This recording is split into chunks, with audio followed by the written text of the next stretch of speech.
কঙ্গনা রানাউত বলিউডের এক জনপ্রিয় অভিনেত্রী। অভিনয়ের পাশাপাশি রাজনীতিতেও সরব তিনি।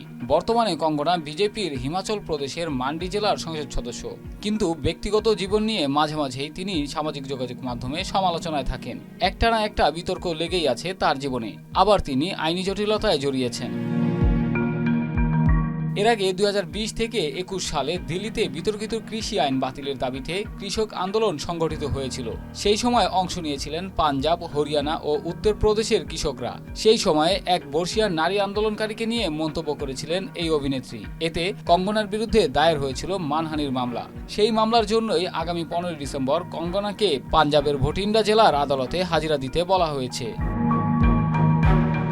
অভিনেত্রী জানিয়েছেন 4 নভেম্বর লোকসভায় তাকে উপস্থিত থাকতে হয়েছিল, যার ফলে উল্লেখিত মানহানির মামলার শুনানিতে আদালতে তিনি হাজিরা দিতে পারেননি। কঙ্গনা নিজেই আদালতকে এমনটি জানিয়েছেন।